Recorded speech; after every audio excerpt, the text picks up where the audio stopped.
Olha, o Eduardo Bueno, o Peninha, o Daniel Moraes, que é de Belo Horizonte, atleticano e gremista. Olha, é um homem de bom gosto. O Andrei Raiguert, que é de Porto Alegre. O Carlos Aragão é de Saquarema, no Rio de Janeiro. Jonathan Killian. O Daniel, também o Pedro Rafael, Ricardo de Castro e Silva, Humberto Mota, Isidoro Antônio Rebelato Júnior, todos falando sobre esse futebol força do Grêmio, porque os nossos fãs do Bola da Vez puderam enviar perguntas para você por intermédio do site, o boladavez@espn.com.br. PVC. Queria que você falasse sobre a maior contradição do futebol mundial hoje em dia. O maior exemplo do futebol arte hoje em dia nasceu no Grêmio, o Ronaldinho Gaúcho. Eu não sei quem. Eu não me lembro desse cara. Eu sei que, por exemplo, na minha opinião, teve um jogador chamado Orsina, que foi muito mais importante que o referido cidadão, que aliás não conquistou nenhum título, que conquistou títulos regionais. É para falar sério? Bom, assim, a minha opinião é o seguinte: ninguém fica dizendo assim, o Grêmio está por baixo. Eu digo, cara, como por baixo? No ranking da CBF, vocês sabem quem é que está em primeiro lugar. Sabem todos que é o Grêmio que está em primeiro lugar. A mulher mais bonita do mundo, hoje em dia, Gisele Bündchen, é gremista reconhecida. E o maior jogador em atividade hoje veio das divisões básicas do Grêmio, Emerson, o volante de contenção. Esse cidadão aí que você mencionou, ele teve o mesmo destino do Anderson. O Anderson, criado também nas divisões de base, deu aquela meia-lua, foi imediatamente vendido. No dia seguinte, a gente vendeu, cara. Vai praticar o futebol lá no Porto. Pelo menos o Porto é legal, que é azul, né? Ganhou maravilhosamente aquela Copa da UEFA. Com o Jardel jogou no Porto todo aquele tempo, foi o maior goleador estrangeiro da história do futebol europeu jogando pelo Porto. O único deslize contra um time vermelho. Contra um time vermelho. Que é o Mônaco. Então, e ganhou muito do desprezível Benfica também, que também veste vermelho. E o único deslize do Porto foi ter ganho aquela final do Mundial contra um dos maiores times da história da humanidade, o Once Caldas, né? Que entornou a calda do Santos e do São Paulo, vocês lembram bem? Mas que maravilha que foi aquilo, né, cara? Eu queria defender mais uma tese. Posso? Desculpa. Claro. O livro defende a seguinte tese. Que história é essa de time brasileiro disputar a Libertadores da América? Não pode disputar a Libertadores da América. Como é que é o nome do torneio? Libertadores da América. Ou seja, foi feito para homenagear quem? Foi para homenagear o Oribe, o Rosas, o Solano Lopes e, acima de todos, o Simão Bolívar. Que fizeram o quê? Que declararam a independência das colônias espanholas da América e imediatamente as tornaram repúblicas e aboliram a escravidão. Quem é o libertador do Brasil? É um príncipe português, mulherengo até aí, tudo bem, filho do rei de Portugal, que declara uma independência com um continuismo constrangedor, mantém o Brasil como uma monarquia e uma monarquia escravocrata. Então é o seguinte, como é que o brasileiro vai disputar a Libertadores da América, cara? Não pode. O Grêmio sim, que não é brasileiro, evidentemente, é da República Cisplatina, é um outro departamento. Né? E eu queria lembrar também para o nosso fã do Bola da Vez, uma frase extraída do próprio livro, em que o Eduardo Bueno, Peninha, ele se auto-intitula um narrador frio e distante. Tá certo? O livro é de uma imparcialidade completa. Nós percebemos, claro. Peninha? É que tem verdades que se impõem para ser ditas.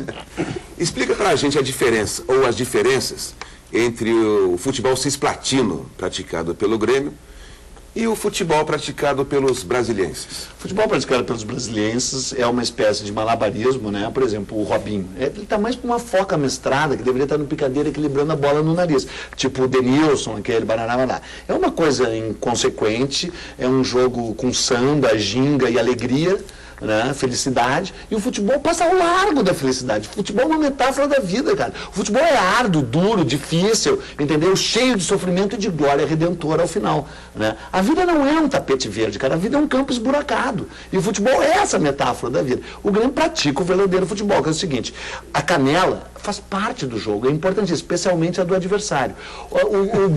O futebol é uma espécie de xadrez no qual o rei, claro que não, nem a dama, nem a rainha. A dama e a rainha, inclusive, jogam futebol arte, né? No xadrez do futebol força, o rei, a torre e especialmente o cavalo, evidentemente é o volante de contenção, entendeu? Então é um duelo técnico, tático, que repete o que é a vida, entendeu? Então, sério, eu não estou brincando. Olha, existem 3 menções a internacional no livro. Uma delas, quando você disse que o Grêmio é o mais internacional dos clubes.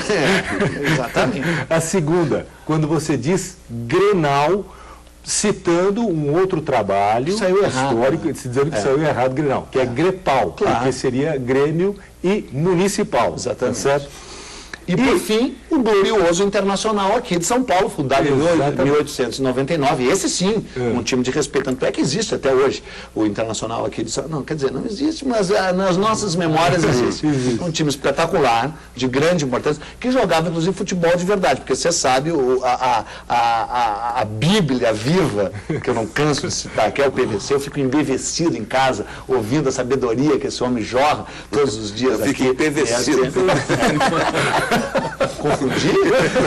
Troquei o nome daquele cara. Você falou certo. Aquele vendilhão, aquele Milton Leite foram se vendendo para TV. Foram lá. Porque é o seguinte, o grande Trajano, porque é o seguinte, o Trajano, na verdade, o diretor da casa, o Trajano, ele sempre defendeu o futebol força. Mas é que ele teve tanta amargura com a América, aquele time dele, que veste vermelho, e time de vermelho vem de verme, portanto não pode enganar, que daí ele inverteu os papéis e está aqui nessa casa defendendo o futebol arte. Mas no fundo ele defende o futebol força. E os verdadeiros defensores do futebol arte nobre se mudam para as outras casas. Vocês é que permanecem aqui nesse baluarte. Somos todos volantes de contenção.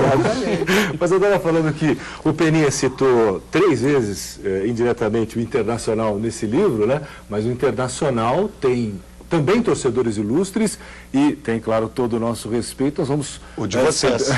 Saber um pouquinho mais de um torcedor do Internacional.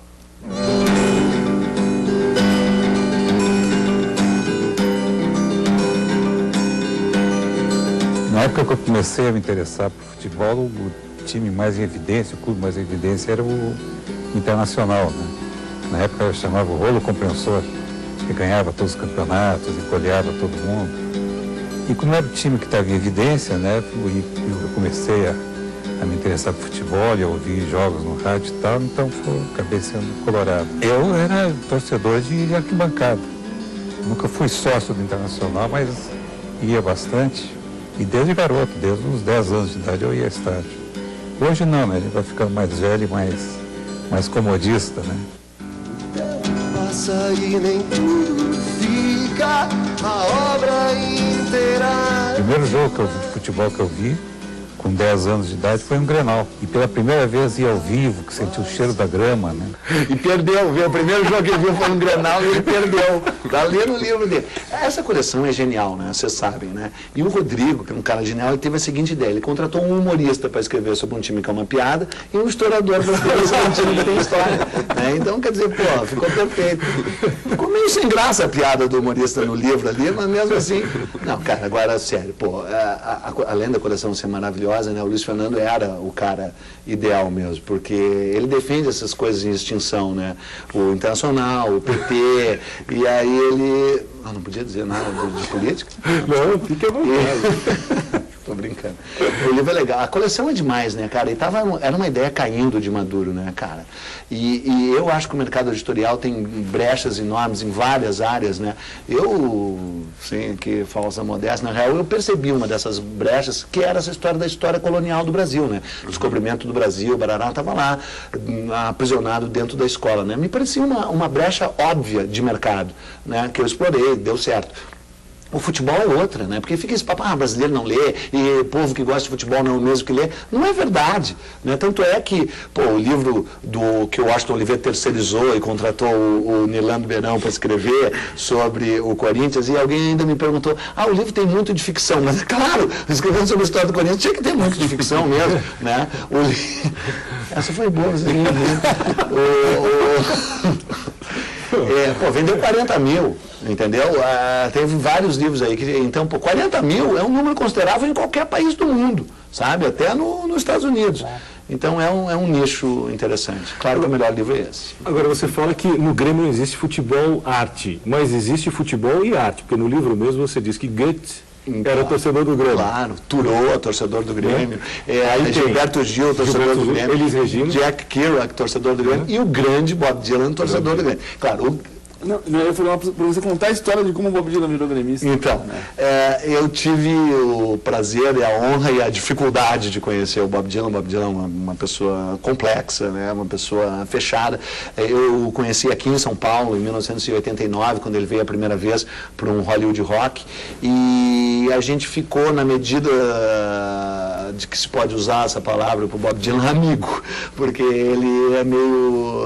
não é muito... ele e a raça humana são meio imissíveis, assim, sabe? Ele tem frases inacreditáveis, do tipo assim, a felicidade não está entre as minhas prioridades.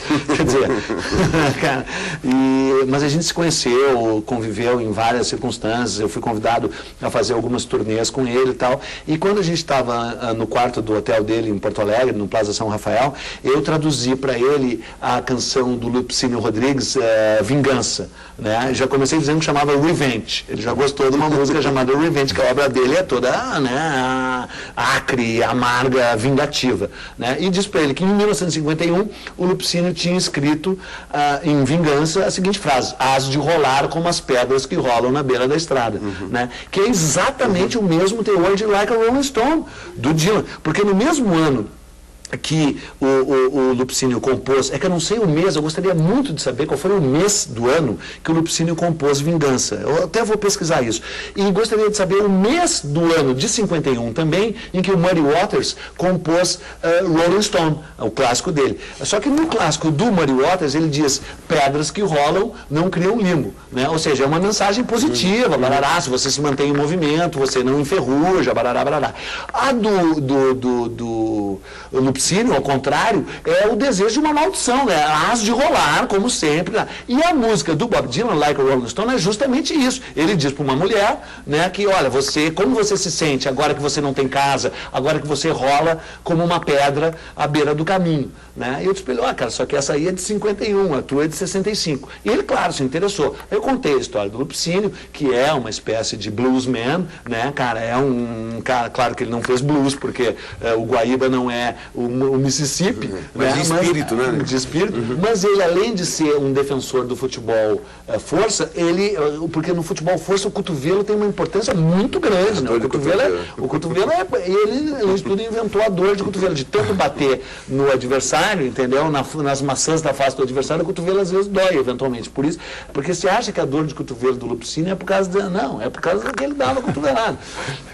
Aí eu contei essa história pro Dylan e depois traduzi o hino, porque o hino do Grêmio é um hino on the road, né, cara? É um hino em movimento, é um hino, é uma marcha, né? O hino tem um tom de marcha e é uma caminhada, por isso que eu citei o Turô também. Deixa eu aproveitar para agradecer. Falando demais? Não, tá ótimo, imagina. Eu queria agradecer ao Paulo Ferreira, ao André, falando dos grandes azares do Grêmio, os grandes pé frios do Grêmio, né? Bom, esses estão na direção. O Wilton Ferreira, de São Gonçalo, no Rio de Janeiro, que perguntou do Ronaldinho Gaúcho. E quem? O Peninha já falou. O André Chene dos Reis, também falando do Anderson, que saiu recentemente do time do Anderson, Grêmio. eu prefiro o Polga, que foi o principal. Foi o cara que realmente conquistou a Copa de 2002. Porque é o seguinte, todo mundo sabe que, embora o Everaldo fizesse parte daquela seleção de 1970, ele não era o melhor jogador daquele time. O melhor era o Brito. Todo mundo sabe. E todo mundo sabe também que o melhor jogador da seleção de 2002 era o Anderson Polga, cara. Um cara que empolga. Horrível, né? Péssimo. Será que dá para cortar depois da edição? Não. Já que você falou da seleção de 70, né? O Peninha defende que o Luiz Carvalho, jogador do Grêmio, foi muito melhor do que o Pelé, porque o Foguinho assim dizia. Então. Não é verdade? Então. Nós vamos precisar fazer um intervalo. Peninha, o Peninha vai trocar de camisa, nós vamos trocar de fita, mas não vamos trocar o assunto. O Bola da Vez volta já já.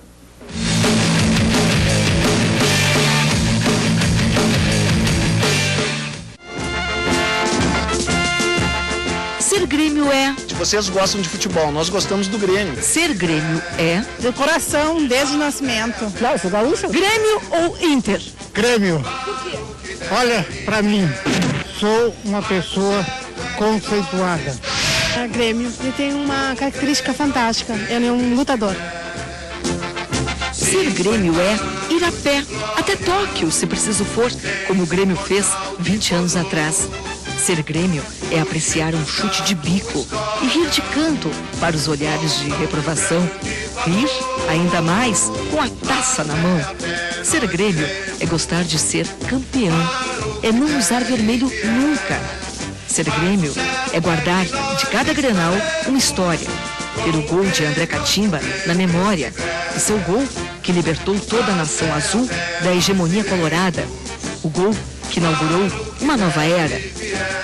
Ser Grêmio é lembrar Baltazar, Paulo Isidoro, Tita, lembrar de León, o grande capitão que comandou para conquistar o Brasil, a América, o mundo. Antes até de Felipão, com quem parecia que as vitórias nunca iriam parar. Não vão parar. Ser gremista é estar com o Grêmio onde o Grêmio estiver. Até a pé. Nós iremos. Que emocionante.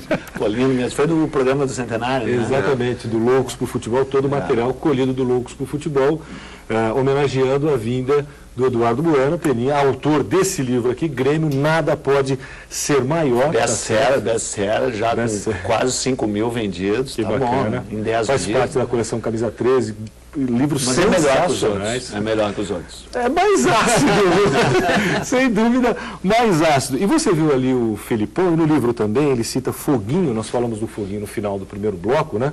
Era o único vermelho que entrava no Olímpico, era o Foguinho, porque ele tinha os cabelos vermelhos, né? E também o Carlos Benevenuto Frona Então, e o Felipão, 3 técnicos que você destaca. 2 de origem alemã, ou seja, uma raça superior, etc. E depois um gringo de Caxias, também alimentado a polenta, que também já garante uma certa superioridade.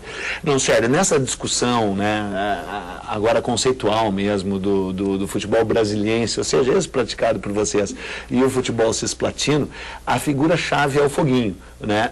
Se o... Lendas vivas como o PVC estudam, eles sabem disso, mas assim, na verdade, se o Foguinho fosse do centro, ele jamais seria do centro do país, mas ele tivesse sido do centro do país, ele seria muito mais conhecido e saudado do que é hoje. Ele foi um dos maiores jogadores da história do Grêmio, né? Ele era um atleta completo, ele corria 100 metros rasos, ele remava, ele praticava vários esportes, menos, é claro, os esportes praticados com as mãos, porque esporte praticado com as mãos é coisa de fresco, mas e era um meio esquerda, aliás, jogou junto com o Luiz Carvalho, fazendo uma dupla de atacante monumental. E ele depois virou, por um breve período foi juiz, mas como era um cara honesto, equilibrado, decente, digno, não ia ficar vestindo preto e trilhando apito, porque são coisas incompatíveis. Aí então logo se tornou treinador. E foi o cara que introduziu o futebol, esse pleonasmo, né, futebol força, né, galera? Isso é uma redundância, futebol força. Não sei quem inventou isso, futebol é força, futebol sem força não é malabarismo, né? Ele que introduziu isso no Grêmio. E introduziu a preparação física. Mas você está usando a camisa muito parecida com uma camisa muito conhecida dos vizinhos, dos brasilienses e dos gaúchos, que tem, sem dúvida, um dos maiores expoentes do futebol arte, ou não? Quem? Maradona? Ah, não, mas esse aliava a arte com aquela vibração contra a Grécia. Eles ainda diziam que o cara estava drogado. Que coisa absurda. Aquilo é só endorfina.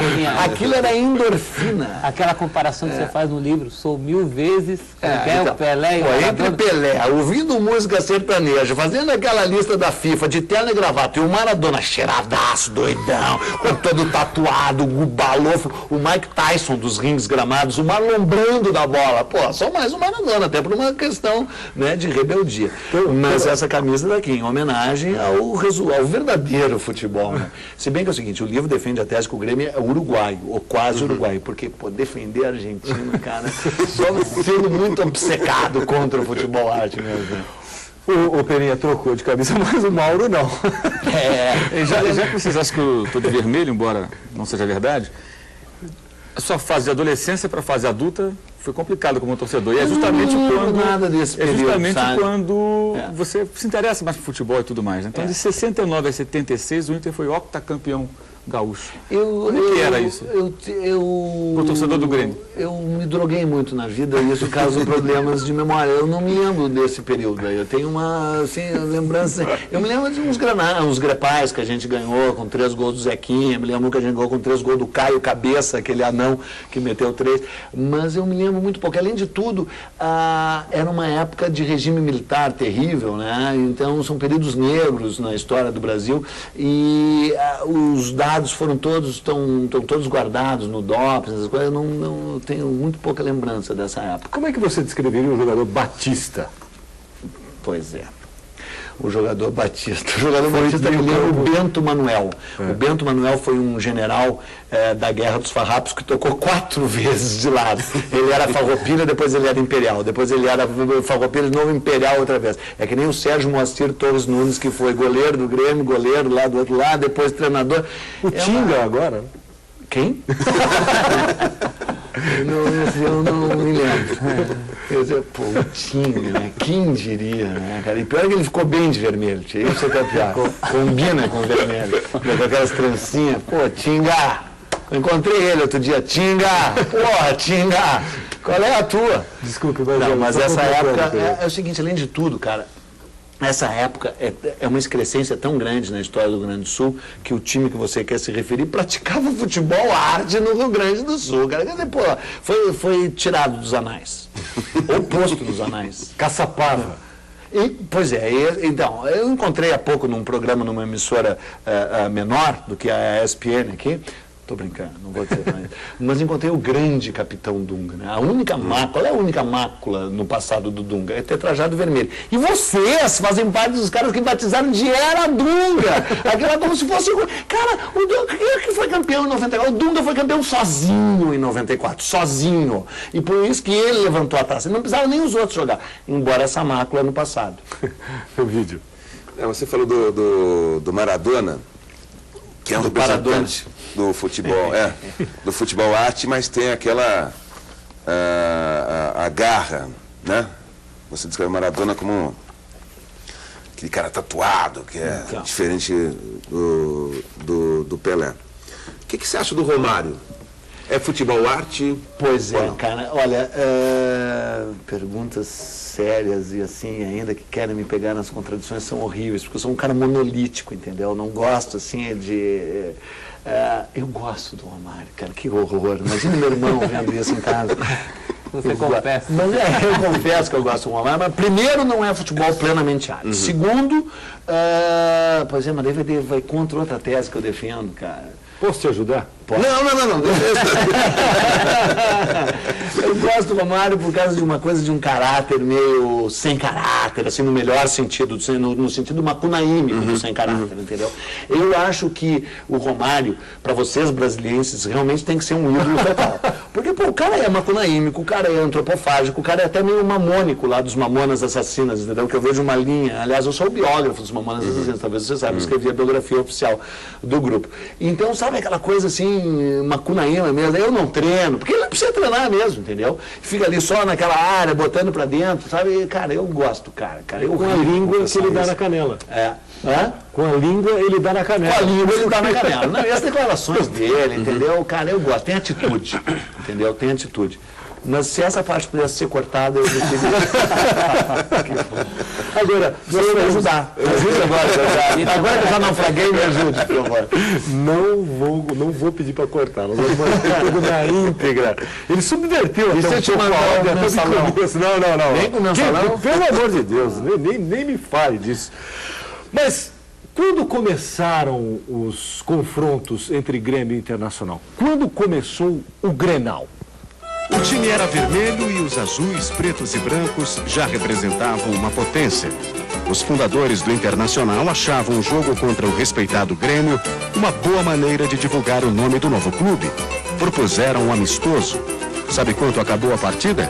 Grêmio 10, Internacional 0. Não é preciso muita imaginação para entender por que esse foi o primeiro e último Grenal amistoso. Que maravilha, né? O segundo foi 5 e o terceiro foi 10-1. Ou seja, os 3 primeiros granais foi 25-1. Que maravilha. E você conta também que o jogador do Grêmio que fez, o jogador do Internacional que fez o único gol foi carregado. Claro, exatamente. Conseguiu fazer um gol inteiro. Um gol inteiro. Vamos falar um pouquinho desse... Não me venha com provocações. Municipal. Eu queria voltar lá para o começo do programa. Tá. Quando você falou dessa questão da imprensa do Centrão, da imprensa do centro... Que você admite, né? Que era assim, né? Que talvez até seja, enfim. E que eu sou da imprensa do centro. Mas você falou dessa relação da imprensa do centro com o futebol do Rio Grande do Sul. E agora há pouco você falou que o Internacional dos anos 70, o Municipal dos anos 70, jogava futebol arte.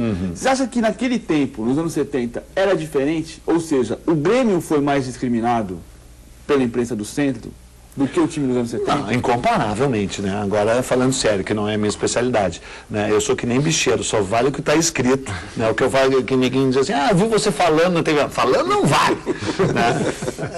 Agora, sério é esse livro.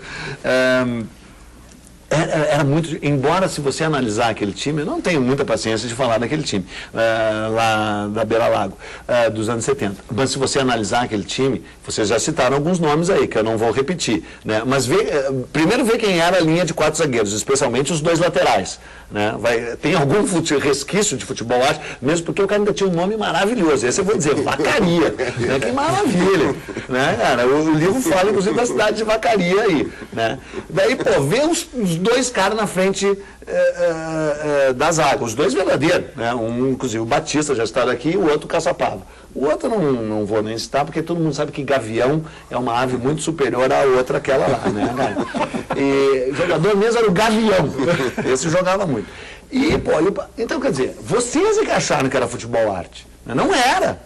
Né? Era um futebol de muita força. Eu não me lembro direito daquilo, graças a Deus, eu era criança. Eu tinha 8 anos, 9 anos, 7 anos, 6 anos. E não tinha, infelizmente. Mas daí os times do Grêmio, eu encontrei agora esse livro que é um best-seller, o Almanaque dos anos 80. Né?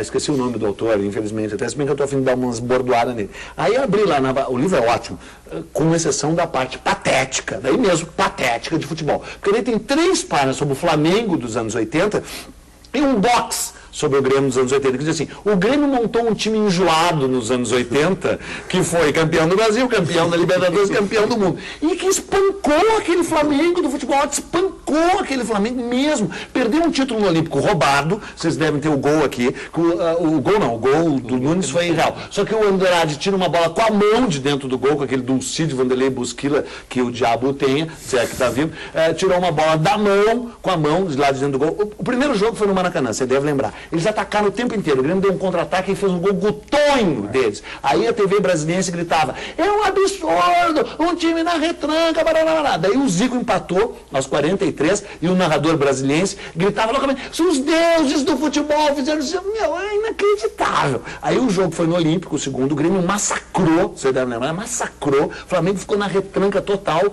Honrosamente, eu defendo o recurso da retranca. Foi um momento de lucidez do Flamengo. Momento de lucidez do Flamengo, porque o Flamengo, você sabe, é um clube de regatas. Não, o negócio dos caras é remar. O outro clube de regatas, sabe, Pedro Alves Cabral, que tem no Rio de Janeiro também, o rival do Flamengo. O negócio deles é remar, entendeu? E ainda agarrando no remo, bem forte, um pedaço de madeira grosso. E aí foi 0-0, depois teve a terceira partida, que o Grêmio perdeu roubado. Depois, cara, o Grêmio tocou 3 neles na Libertadores. Depois ganhou de novo deles e terminou a década de 80, em 1989, tocando 6-0. Daí tem lá Flamengo, né? O Grêmio foi muito mais time nos anos 80, mesmo, estou falando sério. Depois enfrentamos nos anos 90 a seleção da Parmalat, você sabe, né? Aliás, quando é que vai ser feita uma auditoria, uma investigação sobre aqueles lactodólares? Que fim levou a Parmalat, inclusive, né? Não foi uma fraude? Aí aquela injeção de dinheiro da Parmalat lá, né, nos anos 90, e aí você pega homem por homem do Flamengo, dos anos 80, e homem por homem do Palmeiras dos anos 90, e o Grêmio é menos, não é, que esse. Só que é o seguinte, ganhou tudo dos 2, cara, entendeu? Estou falando sério, essa parte é séria, de verdade. Eu queria agradecer ao César Máximo Pereira, ao Carlos Eduardo Miller, que é de Maceió, Alessandro Tomás Mascarenhas Granda Gebim, também o nosso fã Marcos Arias, Eric Cole e José Eduardo Francisco Moraes. Eric Cole certamente está defendendo as gaúcho de Novo Hamburgo. Então. Está perguntando se o Grêmio vai voltar para a primeira divisão. Mas, olha, eu acho que nem deveria, cara. Já falou sobre isso, né? Nem deveria. Mas já eu vou, inclusive, colocar também na roda o Celso Unzelt. Só queria ouvir um defensor de que jornalista no Rio Grande do Sul tem que ser partidário mesmo. Claro. Não tem que ficar em cima do muro com o Grêmio. E o Internacional tem que fazer a sua opção. Vamos ouvir um pouquinho de Rui Carlos Osterman falando de uma, para ele, né, considerada grande conquista do Grêmio. Em alguns momentos do Grêmio, e é do Grêmio que nós estamos falando, eu guardo assim como um fato extraordinário. Na Colômbia, em Medellín, contra o Nacional, na decisão da Libertadores, ao Grêmio bastava empatar, mas estava a cidade toda dentro do estádio, estava o país todo dentro do estádio, e estava o Grêmio pequenininho lá embaixo. Era uma situação de uma desigualdade brutal, mas o time do Grêmio teve a sabedoria de ficar frio. Aliás, uma vez o Everaldo, que é uma das grandes unanimidades gremistas, campeão do mundo, tricampeão do mundo em 70, uma vez eu perguntei ao Everaldo, vem cá, mas que hostilidade que está havendo no estádio. Mas foi, a gente não ouve isso. Não ouve. A qualidade de um jogador é ser surdo, dizendo para mim. E o Grêmio lá em Medellín não ouviu ninguém, não prestou atenção em nada, não deve ter lido nada, só pensou nele, diretamente. E se foi campeão da Libertadores. Foi um jogo inesquecível do Grêmio. E ainda com o Dinho fazendo gol, né? Que homem monumental, cara. Esse cara tinha que ter uma estátua. Que jogador. Por exemplo, vocês estavam falando do Kaká há pouco, né? O Kaká, a gente não precisava nem do Dinho. Só o goiano fazendo bum já bastava. Não precisava nem marcar. E aí o tal Robinho, né? Que vocês tanto gostam. Cara, imagina um confronto entre Robinho e Dinho. Seria uma repetição de Robinho, de Dinho e Sávio, numa final da Copa do Brasil com o Filipão, só que não gravaram aquela vez. O Filipão disse, dá no meio. E aí, porque faz parte do jogo, cara. Não faz. Se o cara é expulso, tudo bem, fica expulso, fica com 10. Né? Agora, se não é expulso. Não, falando sério, eu defendo a tese, agora sério, sem brincadeira. A falta faz parte do jogo. Dá pra fazer falta. Tem que fazer falta bem feita. O que você vai fazer com o Robinho? Falta! No Robinho, estou falando sério. Se eu sou treinador, estou ali, vou marcar o Robinho. Cara. Lembra aquele quando ele fez aquela pedalada contra o Rogério, aquele do... Pô, o cara não veio no meio dele, cara. Aí ele fez o gol, o Santos foi campeão. Mas a justiça feita por linhas tortas foi feita há pouco na Vila Belmiro. Mais uma vez eles estão fora da Libertadores. Eu gosto do Santos, falando sério. Foi meu... Estou vendo. O primeiro... É o seguinte, é que o Santos quase me desvirtuou para a vida verdadeira. Está contado nesse livro que é meio autobiográfico. O primeiro jogo de futebol que eu assisti na minha vida foi em 1964, no Pacaembu. Eu morava aqui em São Paulo. Eu nasci em Porto Alegre em 58 e a família se mudou para o estrangeiro, para a capital do Brasil, aqui, São Paulo, em 1963. Mas a gente se vacinou, tudo, antes de mim, tá? Passaporte, etc. Quarentena. Quarentena, né? E aquelas roupas também, que não contagiavam, etc. E aí fui a um jogo de futebol no Pacaembu. Santos 7, Corinthians 4. Mas não era futebol, era baile, entendeu? Parecia um municipal, sapatilhas, aquela coisa e tal. Aí o segundo jogo que eu fui na vida também foi baile. Foi o Grepal de 1968, Grêmio 4, Municipal 0, Grêmio Hepta. Mas também não era exatamente, a discrepância de força é muito grande. Daí, como diz o livro, o meu querido primo Luiz Carlos, que está em casa assistindo, alô, meu primo Luiz Carlos, filho do meu tio Romeu, que é um dos homens que me tornou gremista também, me levou no estádio Passo da Areia para assistir Gaúcho de Passo Fundo, olha o nome, Gaúcho de Passo Fundo contra São José. Pô, futebol de verdade, entendeu? O campo careca, esburacado, a bola marrom, aqueles meiões e as camisetas de algodão grosso empapada de suor e poeira. Porra, cara, uma coisa máscula, vibrante, entendeu? Porra, aí... Então... Mas, Peninha, mas a gente pode dizer então que pelo menos uma vez na vida você se rendeu ao futebol arte. Mas eu era um jovem inocente. Você vê, eu nasci em 58, 64, eu tinha 6 tenros anos de idade, entendeu? E o único cara que eu gostei foi do Calvete, que jogava ali, entendeu? Que vinha. Por favor, Celso. Peninha, você escolheu um caminho meio difícil para fazer história. Isso eu digo no todo da sua obra. Quando você começa a falar da história do Brasil de uma maneira mais palatável, eu imagino que os historiadores oficiais devam ter caído muito de pau em você. Eu sei que algumas coisas da sua obra você assume. Algumas generalizações, os planos rápidos em algumas cenas. Isso. O que mais? Aquela coisa de você talvez... ser menos analítico. Dar algum tempero a mais em alguma cena que não tenha sido necessariamente assim. Isso não exatamente. Mas assim, o plano rápido, como você falou, a coisa, você dá mais ênfase à narrativa do que à interpretação, isso com certeza. E em relação a esse livro do Grêmio, qual é a autocrítica esse que você sim, faz? Nenhuma. Esse realmente é uma obra de densidade histórica profunda, entendeu? Esse é uma obra 100% historiográfica, entendeu? Tudo aí é verdade. Eu mantive uma imparcialidade que nos outros livros eu realmente tenho que admitir que eu não tenho. Essa sim é uma obra imparcial. Essa é uma obra... Eu me mantive frio e distante. Eu narrei apenas... No livro, você sugestiona que o leitor procure escolher uma forma de ler o livro. Ou encarando mesmo de uma forma séria aquilo que você... ou outra do jeito que ele quiser encarar. Só que você viaja dos dois lados o livro todo, não é claro, verdade? É verdade. Eu acho que foi um artifício narrativo interessante, né? Porque até para debochar, você falou, os historiadores. Eu, na verdade, cara, assim, os maiores historiadores do Brasil, Lili Schwartz, Nicolau Shevchenko, Max Justo Guedes, que é o maior especialista mundial no descobrimento do Brasil, o Ronaldo Vanfas, que é o coordenador eterno da coleção, a Mary De Priori, todos esses caras saíram total em minha defesa, porque são uns caras resolvidos, escrevem bem, eles sabem da grandeza e da pequenez da minha obra como historiador, que eu não sou, né? Quer dizer, eu sou historiador com I maiúsculo, né? Então, eles sabem que essas são obras de divulgação e que foram super importantes para as pessoas terem um outro tipo de contato com a história do Brasil. E sabem que, como análise historiográfica, elas são menores, porque elas até se propõem a ser menores. Quem eu fui atacado mesmo é por professor de história de faculdade, sabe? De universidades, assim, sabe? Cara, infelizmente, uns chinelões. Não dou a menor bola.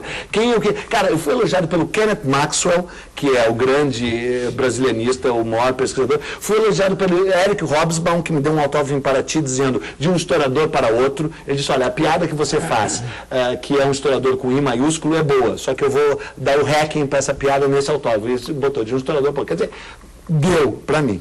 Agora, eu gosto de debochar dessa coisa, porque qual é a verdade histórica? Onde é que está a verdade histórica? Quem é que, e se ela existisse, quem seria o detentor dela? Ninguém, né? A história pressupõe um olhar. E aí quando você revela o teu olhar, é legal. E aí esse livro, nesse sentido, eu acho que esse artifício de você pegar a história, recortá-la, só o que te interessa, jogar fora tudo que não interessa e fingir que é verdade, sabe? Uma história está ali. Pô, é demais, cara. Agora, em relação a esse livro, você já teve algum retorno? Quer dizer, colorados já picharam sua casa?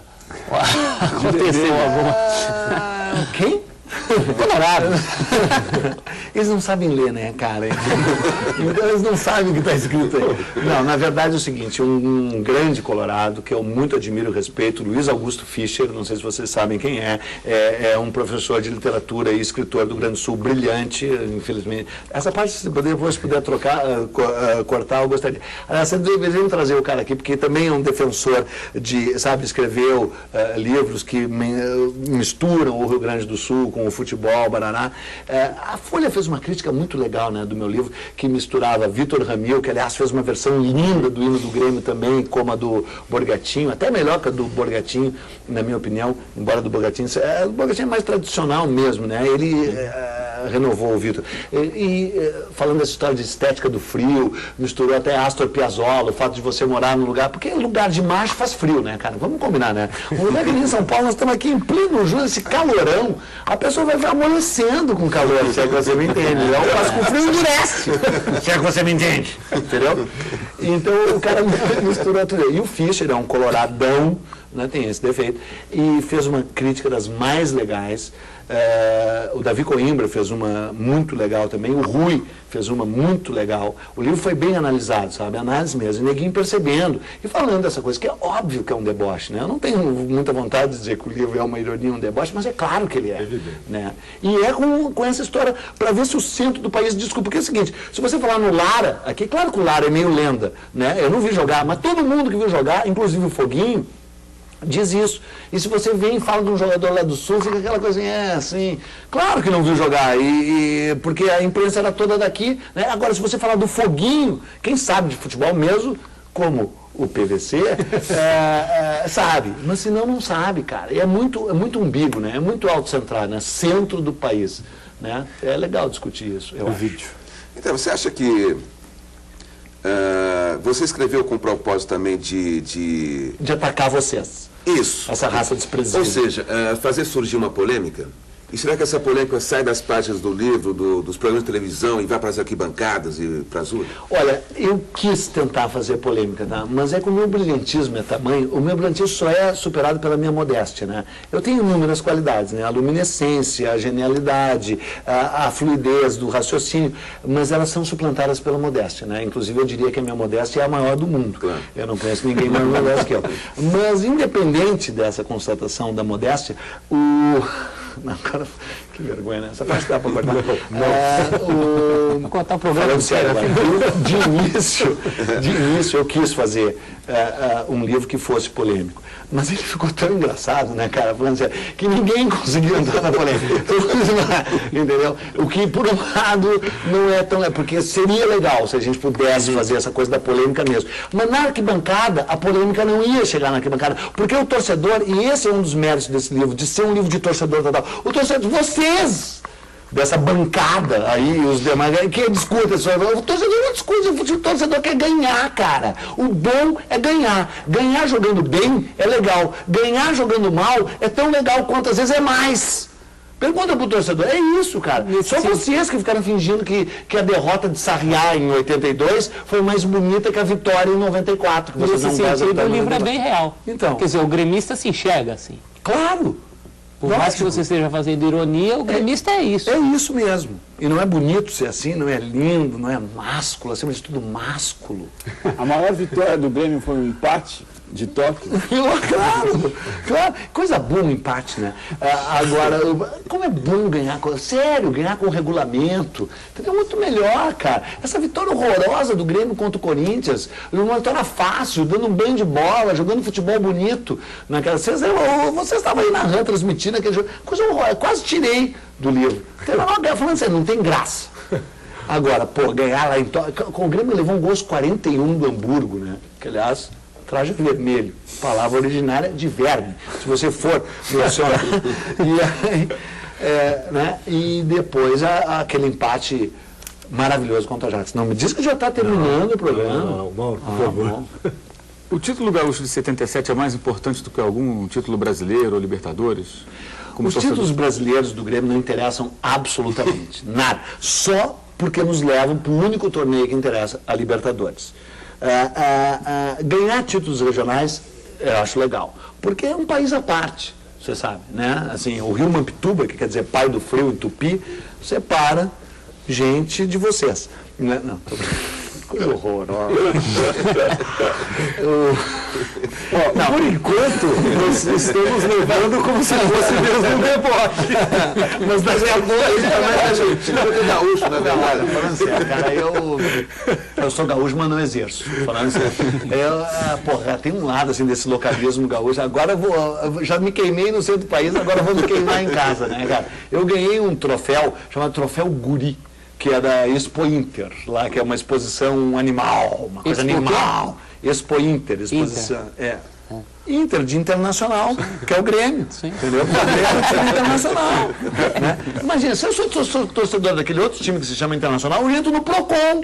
Entendeu? Onde é que está a defesa do consumidor internacional? Nunca ganhou nada. Não ganhou nada. O time do Beira-Lago? Do Beira-Lago, porque além de tudo, Guaíba é um lago mesmo, sério. Há controvérsia. Não há mais. É um lago. É rio. Não, é um lago, é um lago. E aliás, o livro prova aí que o Grêmio comprou os seus 2 terrenos onde construiu os seus estádios, ao contrário de outros que ganharam esmolados da prefeitura e fizeram um aterro. E aliás, aterro às vezes afunda, hein? Mas onde estávamos? 77. Qual a importância daquele título de 77 em relação a outros? Olha, cara, é dos maiores, na minha opinião. Porque primeiro derrotou o futebol arte, né? Porque os caras, quer dizer, eu tinha dito há pouco que não era futebol arte. Que não era. Eu sou uma metamorfose ambulante. Isso porque o programa tem 1 hora. Não, cara, pra mim particularmente, né, cara, foi o seguinte, eu reencontrei a minha namorada de infância, eu tive uma namorada do 0 aos 6 anos de idade, falando sério. Comecei a namorar com 0 anos, sou precoce. E aí, nossas famílias meio que se separaram quando a gente tinha 12 anos, e a gente ficou sem se ver dos 12 aos 18. E se reencontrou 2 dias antes daquele jogo, namorando, casamos depois. E ainda fui embebido em paixão aquele jogo. O André era meu amigo, doidão, bababá, bacana, cabeça feita. Aí terminou o jogo, ele fez aquele golaço, eu entrei no vestiário, estava o Gilberto Gil abraçado, essa história está no livro, abraçado no André. Eu disse, pô Gil, e aí, o que você está fazendo aí? Veio cumprimentar o André, baiano que nem você? Sim, vim por causa do André, que é baiano, mas vim acima de tudo porque eu sou gremista. Então eu digo, pô, gremista? Você é um baiano? Por que você é gremista? Porque o céu é azul, a paz é branca e eu sou negro. Respondeu de bate pronto. Aliás, o Gil estava no vestiário do Salão de Festas do Morumbi aqui também, depois daquele gol maravilhoso do Baltazar. Baltazar que, aliás, substituiu o André, né? Quase na sequência. Só teve um pequeno intervalo no qual, quando o André se machuca naquele jogo, você lembra, né? Dá aquele salto nas alturas e cai, porque teve uma distensão. Quem entra no lugar dele, você sabe, é o Alcindo Marques de Freitas, que tinha sido um dos maiores centroavantes do Grêmio, só talvez atrás do Luiz Carvalho, que todo mundo sabe que foi melhor que o Pelé. É indiscutível que o Luiz Carvalho foi melhor que o Pelé, não se discute, ponto, continuamos. E bom de programa, assim, pode falar. E vocês, como vocês são covardes, vocês não vão me atacar, vocês não vão se levantar daí. Eu vou ter que amarrar os meus cavalos com o obelisco de vocês, se é que vocês têm obelisco. Então como é que você consegue defender o jogador que entra em campo e ouve assim, vou quebrar tua perna? Aí antes do primeiro movimento do zagueiro, ele já quebrou os dentes do zagueiro, então, que é o Alcindo. POC tá em POC. O verdadeiro futebol é uma coisa maravilhosa, cara. Porque é o seguinte, por que o neguinho o que o Alcindo era? Um atacante. O que o zagueiro tem que dizer para o atacante? Vou quebrar a tua perna. Faz parte do discurso futebolístico e também da prática, evidentemente. Aí, o que o atacante tem que fazer? Tem que ser forte o suficiente para não ser quebrado. Por exemplo, o Pelé amarelou ou não amarelou lá em 66, numa das melhores Copas do Mundo da história? Que Copa maravilhosa aquela de 66. Claro que perde para de 50. A Copa de 50, o PVC não me deixa mentir sozinho aqui, é um dos maiores momentos da história do futebol. Eu tive a honra de ser o editor lá na LPM, junto, é claro, com o Ivan Pedro Machado, do livro Anatomia de uma Derrota, do Paulo Perdigão. A única coisa é o tom lamurioso. Ele, em vez de fazer um livro para cima, ele fica lá se lamuriando. Que jogo maravilhoso. Na verdade, aquele jogo não é espetacular, estou falando sério. Vocês não gostaram do jogo na Argentina lá também? Não foi uma aula de futebol aquilo? Não foi? Não. Aí o livro conta na sequência de um time que foi vestido com o uniforme do Uruguai meses depois. Então, eu vou deixar para você essa parte. Conte para os nossos queridos telespectadores. Conta você que escreveu isso. Então, o primeiro jogo de um time não carioca no Maracanã, depois do desastre, do assim chamado desastre de 1950, na verdade um dia glorioso do verdadeiro futebol, porque qual é a pátria do futebol americano? É o Uruguai, todo mundo sabe. Campeão da primeira Copa em 1930, com uma camisa quase igual ao do Grêmio, campeão olímpico em 24, né? Campeão olímpico em 28, isso. Campeão em 30, né? Campeão da primeira Copa América, um time de verdade. Qual é a cor? E aí o Grêmio foi jogado contra o Flamengo, cara, contra o Flamengo, que maravilha, no Maracanã, no dia 15 de novembro de 1950, e ganhou de 3-1, fez o seu gol número 3.000 com um jogador argentino, Balejo, jogando com a camisa igual do Uruguai, que coisa, uma pena que não era feriado aquele dia, né, 15 de novembro, e uma pena que não era aniversário do Flamengo, uma pena que não era finados. Foi perto, né? Não foi muito longe. Fala um pouquinho para mim do George Black, porque a gente reclama tanto dos George Black. George Claro, Black. lógico, alemão. Né? Esse cara, quem redescobriu ele foi o Rui Carlos Osterman. O Rui fez um livro bem legal sobre o Grêmio, do qual muito chupei, mas citei, né? Eu ia chupar sem citar, mas daí eu digo, pô, aí o professor vai acabar me denunciando, então deixa eu pôr aqui nas letras miúdas que foi tirado dali.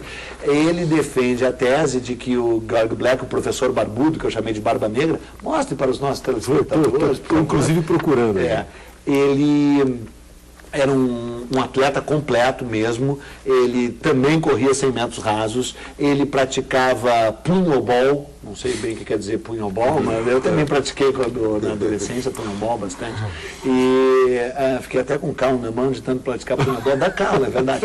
E tinha essa barba, olha ali que homem maravilhoso, imagina um zagueiro com uma barba daquela, cara. Porra, olha ali, olha, mirem-se, ó, brasilienses. Ali, ó, um zagueiro, alemão, cara alemão, falava alemão, ainda tinha uma barba dessa. Perdeu uma perna e segundo o Rui Carlos, ele foi o primeiro homem a fazer um gol de cabeça no Brasil. Nunca tinha sido feito um gol de cabeça, ele fez lá na Gloriosa Baixada um gol de cabeça e o juiz não sabia se dava, se não dava, e a Bíblia Viva, o PVC, pode dizer se a regra já explicitava alguma coisa sobre isso. Aí ele perdeu uma perna, é verdade, num acidente de trem, ele foi separar 2 vagões e os vagões prensaram uma perna dele, mas eu tenho certeza que com uma perna só jogaria o dobro do Roque Júnior.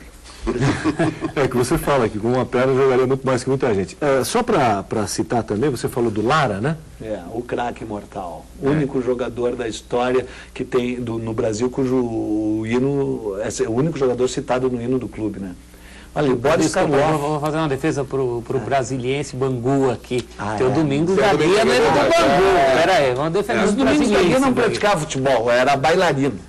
Não, é verdade, esse é o conceito. É bailarino por excelência ainda. Lara grandalhão, né? Naquela época não tinha. Ninguém viu o Lara, recentemente não tem mais ninguém vivo que viu o Lara jogar, né? Mas essa é uma lenda legal de discutir de verdade, né? Porque todas as pessoas que viram o Lara jogar, entre elas o Luiz Carvalho, o Foguinho, o grande Carlos Benevuto Froner, o mestre do Filipão, né? E você não vai mostrar aquela foto do Filipão fazendo a primeira comunhão? Tem aqui também. Tem ali uma coisa linda, o Filipão fazendo a primeira comunhão, provando que é um santo homem. Ele sempre comungava antes de entrar em campo. Eu vi o Filipão, tive a honra de ver o Filipão jogar, cobri vários jogos do Filipão como jogador. Era um zagueiro extraordinário, uma técnica apurada. Porque você não consegue ele mesmo admite isso, é verdade. Então, você não consegue ficar tão grosso assim sem treinar. Então, se você nasce grosso daquele jeito, tem que fazer muito exercício para ficar daquele jeito. Teve um ano, inclusive, que ele foi considerado o melhor zagueiro do campeonato. Né? Claro, junto com o Sedenir. Que maravilha. Estou procurando aqui onde se encontra. Lá, então, não mais você só cita de passagem um outro zagueiro? O Ayrton. O Ayrton. Então, fala do Ayrton. Então, o Ayrton, olha ali, Filipão fazendo a primeira comunhão, provando que... Filipão, enquanto ainda era Filipinho, né? Provando que desde criança era um santo homem. Já nessa época os críticos o atacavam injustamente, como vocês todos aqui dessa bancada, porque não vamos esquecer de tudo que vocês disseram em 2002, especialmente esse vestido de vermelho. E aí vibraram, fizeram aquele sorrisinho quando ganharam aquela Copa maravilhosa. Aquela Copa que o Anderson Polga ganhou sozinho. Eduardo Bueno, Peninha, muito obrigado pela sua presença no Bola da Vez. Infelizmente, né, nós estamos sempre limitados pelo horário da lanção do Internacional. Queria muito agradecer a presença do Celso, PVC, Mauro, o Elvide, que participaram da nossa bancada. Lembrar também ao fã do Bola da Vez que você pode sempre participar do nosso programa enviando pergunta para os entrevistados, boladavez@espn.com.br e sugerindo também entrevistados. Esse livro aqui, Nada Pode Ser Maior, faz parte de uma coleção sensacional que se chama Camisa 13, que tem a história dos principais clubes brasileiros contados ao gosto do autor, né, ou dos autores, no caso de alguns livros, escrito a duas mãos. Né? O Astor Oliveira, vamos denunciar de novo, terceirizou. Pegou o Nilando Beirão, que é galo, é uma vergonha. Nilando, como você se submete a isso, Nilando? Mas é uma coleção que já está indo para o cinema, o que é muito legal. Esse aqui talvez não vire cinema, mas... Vai ver um épico, né, cara? Cecil B. DeMille. Mas que vai dirigir o Jorge Furtado, é ou não é? Então, Penê, muito obrigado pela tua presença. Obrigado. Parabéns, boa sorte com o lançamento do livro. E como a minha mãe sempre ensinou, desculpe alguma coisa. De nada. Um abraço para vocês, um abraço, Peninha. Tchau, pessoal.